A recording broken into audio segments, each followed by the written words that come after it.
feel like I've been a bit of a Grinch lately. Especially when it comes to action games, a genre that ostensibly I'm supposed to like. And yet anytime I review one for this channel, I end up feeling fairly whelmed. From Stranger of Paradise to Cult of the Lamb, even games that have been labeled 10 out of 10 certified bangers just don't really seem to do a whole ton for me. Aside from Elden Ring, I kinda bounced off of action games as a whole in 2022. But if any game's gonna shake my action game funk, it's Hi-Fi Rush, a rhythm action mashup that is extremely my jam, taking the highly technical and complicated character action genre and fitting it inside a rhythm game format by making you dodge, parry, and swing to the beat. It's an experimental mashup I've covered on several occasions, and past attempts, well, most of all come with their issues, but every once in a while, we get a real gem. And I'm glad to say that Hi-Fi Rush is absolutely one of them. At long last, here's a combat system with something, literally anything, worth chewing on, with a fun and breezy story and killer aesthetic as a bonus. This is the first rhythm action game since Just Shapes and Beats that feels like it's absolutely nailed it. Finally. It's a good fucking thing. As always, I'm Alex, and this is First 5, where I ask if games are worth your time, not your money. I played a game for 5 hours, and I'm gonna tell you if those were 5 hours well spent. And today, we're checking out Hi-Fi Rush.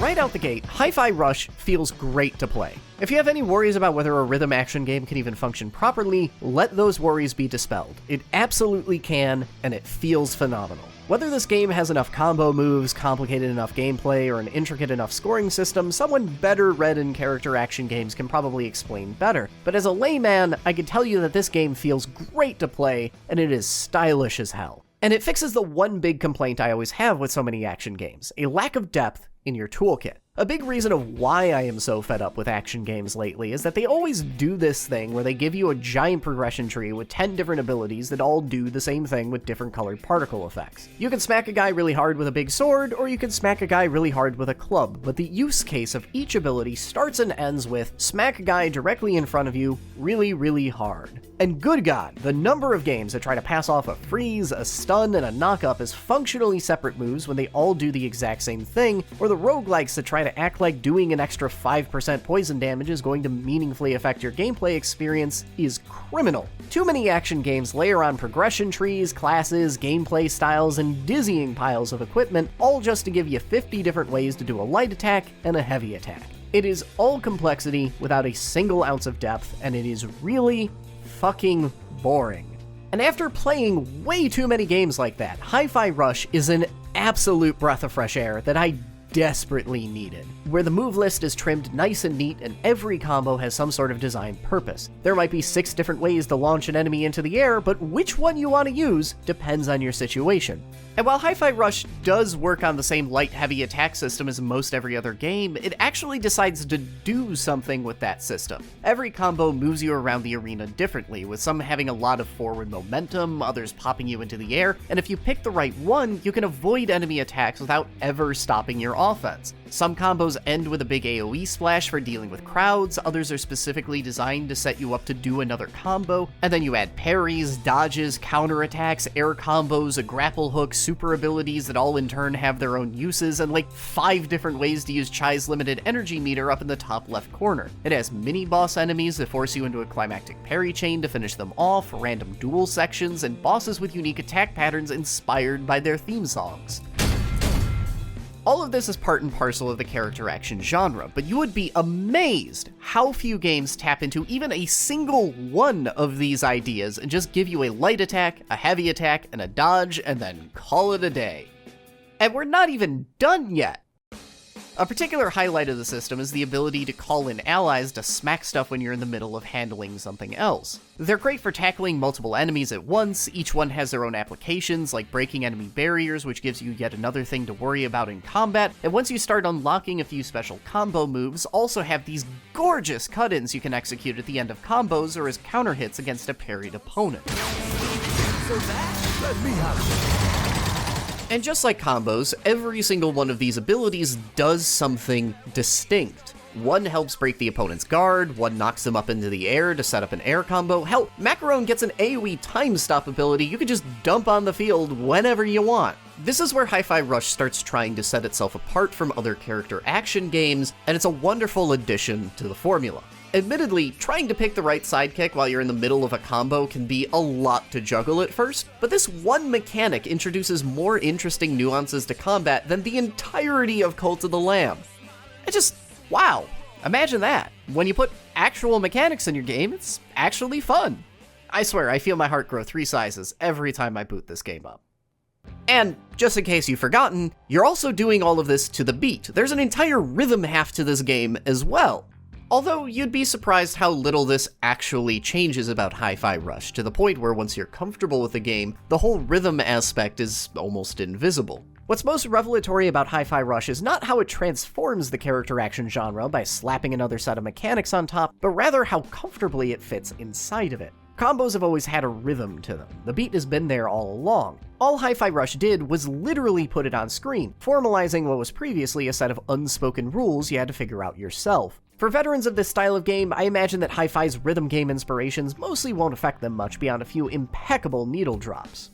But for everyone else, for the more casual crowd that picks up Devil May Cry, blasts through the game once on normal, thinks, cool bike, and then never touches it again, this game is revelatory. Hi-Fi Rush has taught me how to play it better than almost any other action game I've played by making so many elements of this genre perfectly explicit in a language that is simpler to understand. Hit robot on beat, wait until next beat to hit again. Not only is it simple to understand, but it's also miraculously effective at getting me to stop button mashing and actually try to play the game properly. But it's not Hi-Fi Rush's only trick. There's still the real bugbear of character action games that it also needs to tackle: the combo list itself. One of the primary delights of these sorts of games is having a deep roster of moves to pull from and express yourself with, but it's a lot to memorize, often thrown at you right up front and forcing you to juggle along with everything else the game wants you to learn. For the first several hours with these games, you're a bit busy trying to stay alive, and the idea of memorizing 20 combos is the last thing on your mind. In Hi-Fi Rush, the combo list is pretty digestible as far as these kinds of games are concerned, but it's still a lot more to memorize than, say, your toolkit in Dark Souls. But the game still does a good job getting you immersed into the combo list by doling out 1 or 2 new ones every level. And if you're like me and dislike having to practice a few hours to actually memorize that full list, Hi-Fi Rush has a few ideas on how to bait you into doing it anyway, with numerous objects strewn around each level you gotta beat up to get more money to buy more cool stuff. These gold statues and vending machines are essentially the video game version of a parent trying to feed a baby its carrots by pretending they're an airplane. I don't enjoy going into practice mode and spending 30 minutes figuring out which combo does what, but hell, if you're gonna give me money to do it as a 2-minute side activity, sure, I'll sit here and practice the Echo Splash 5 times. And combined with the way the combos get doled out in 1s and 2s throughout the game, I actually walked away with a better understanding of Hi-Fi Rush's combo system than any other game of its ilk that I've tried. It's genius tutorializing. It's far from the only side activity Hi-Fi Rush has bouncing around inside it, either. Platforming sections abound, there are a ton of random people to talk to, audio logs to find, collectible graffiti, challenges to complete, and hidden areas with upgrades tucked away in every corner you have to always hunt around for. Truthfully, there's perhaps too much here. 1 or 2 of these things is nice to break up the action, but there are so many little side activities that they all add up to really bog the game down. Between a lot of its cutscenes, its breakneck banter and cartoony shenanigans, and the fast-paced combat, Hi-Fi Rush has built a really delightful manic energy to it, with this wonderful sense of constant forward momentum. But that vibe gets completely killed when you're stopping every room to make sure that you're not missing a health upgrade tucked away in an optional platforming challenge. By the time I was reaching the end, I was already desperately pining for a second run where I could just blast through the level without worrying about any of the collectathoning, focus on hitting things, and revel in the game's breakneck chaotic energy. And when I finally got to do that, my level run times literally halved. This is absolutely the superior way to enjoy this game, and I wish I just got to do it that way the first time. And that's even while still watching all the cutscenes, of which there are many. Those cutscenes are worth sticking around for, though, even on a second run. Every shot of this game is bursting with color and energy. Its cartoon aesthetic is perfect. Chai is a lovable goofball and a primary driver of that chaotic energy I'm so enamored with, and he's not alone. Hi-Fi Rush is peak cartoony nonsense, which is to say it's delightful, colorful, and charming, even in its most nonsensical moments. The game is perhaps a little heavily reliant on poking fun at how absurd its own video game conventions are, and Chai's poor face takes the brunt of the comedy.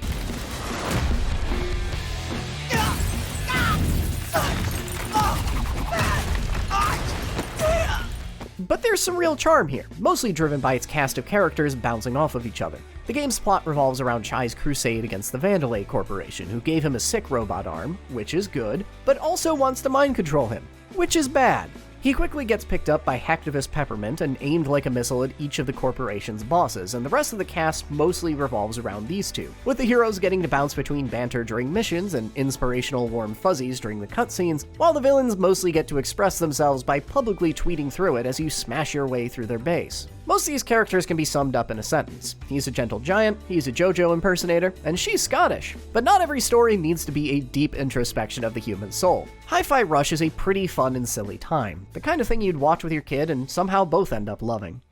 And love it I did, so let's wrap this up and get to asking the big question. What do you get out of 5 hours with Hi-Fi Rush?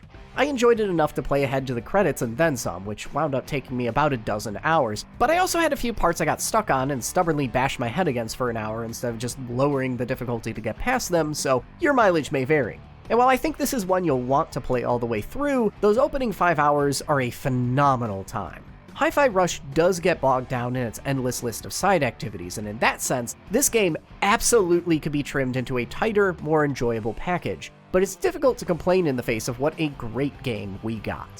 In particular, I'd like to reiterate just what a gem Hi-Fi Rush is for character action neophytes and casuals alike. This is the most accessible I've ever seen the genre, and that's not an easy trick to pull off, especially while still maintaining some depth for more seasoned fans. If your time is at a premium and you don't have time to figure out how to dunk on Virgil without getting hit once, this is as good as the genre gets. Combine that with a genuinely fun and breezy plot and a gorgeous cartoon aesthetic, and we've got a real winner here. Hi-Fi Rush has been almost universally well received, and I'm probably not the first person you've heard telling you it's good, but I'm raising my voice in that chorus all the same. Absolutely, without question, this is the most fun I've had with an action title in a long time, and if you haven't checked it out yet, you should probably get around to doing that.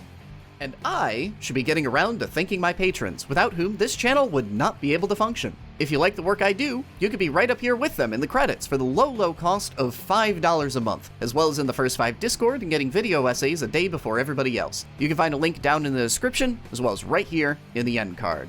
And one last announcement, it is finally time. Streaming is coming in exactly 1 week. Next Friday, 3 p.m. Eastern, noon Pacific time, you will be able to see my face up on Twitch. I will be streaming Stardew Valley, and I hope to see you all there. But I hope you all enjoyed this review of Hi-Fi Rush, and I will see you all next time.